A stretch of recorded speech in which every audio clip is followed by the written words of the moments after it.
முசிறி அடுத்த தொட்டியத்தில் நடைபெற்ற மக்களுடன் முதல்வர் முகாமினை முசிறி தொகுதி காடுவெட்டி தியாகராஜன் எம்எல்ஏ துவக்கி வைத்து நலத்திட்ட உதவிகளை வழங்கினார்.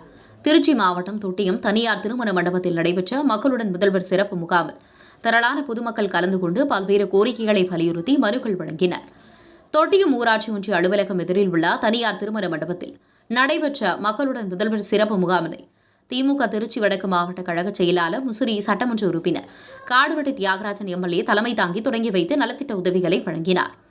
நிகழ்வில் வட்டாட்சியர் அருள்ஜோதி, ஒன்றிய ஆணையர் செந்தில்குமார், ஒன்றிய குழு தலைவர் கிருஷ்ணவேணி, துணைத் தலைவர் சத்தியமூர்த்தி, தொட்டியம் பேரூராட்சி தலைவர் சரண்யா பிரபு, நகர செயலாளர் விஜயானந்த், தலைமை செயற்குழு உறுப்பினர் ஆப்பிள் கணேசன், மாவட்ட துணைச் செயலாளர் எம் மயில்வாகனன், கமலாபுரம் ஊராட்சி ஒன்றிய குழு உறுப்பினர் ஆர்டிஎஸ் சரவணன், மாவட்ட பிரதிநிதி மகேந்திரமங்கலம் குருமூர்த்தி, தோட்டியம் நகர இளைஞரணி பிரகாஷ், ஒன்றிய அவைத்தலைவர் கோபால், ஐயனாப்பட்டி ரமேஷ், கார்த்திகைப்பட்டி பிரபு, மணமேடு சண்முகம், திமுக நிர்வாகி பிரபாகரன் உள்ளிட்ட மற்றும் மாவட்ட ஒன்றிய நகர ஊரக உள்ளாட்சி பிரதிநிதிகள் ஏராளமான நிர்வாகிகள் கலந்து கொண்டனர்.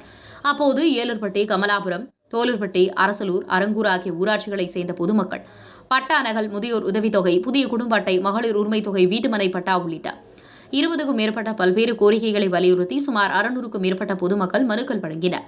இதில் ஊரக வளர்ச்சித்துறை, வருவாய்த்துறை, வேளாண்மைத்துறை, கால்நடை பராமரிப்பு, மின்சாரத்துறை, காவல்துறை, பொது சுகாதாரம் மற்றும் மருத்துவத்துறை, கூட்டுறவு மற்றும் வீட்டு வசதித்துறை உள்ளிட்ட பல்வேறு துறைகளை சேர்ந்த அலுவலர்கள், கட்சி நிர்வாகிகள், ஊராட்சி மன்ற தலைவர்கள், ஒன்றிய கவுன்சிலர்கள், அரசு துறை அலுவலர்கள் உட்பட பலர் கலந்து கொண்டனர். உங்கள் பகுதியில் உடனுக்குடன் முக்கிய செய்திகள் உங்கள் விரல் நுனியில் காண எங்கள் தவசி நியூஸ் 24 சேனலை காண தவறாதீர்கள். உங்கள் முசிறி செய்தியாளர் குமாருடன் உங்கள் தவசி ரமேஷ்.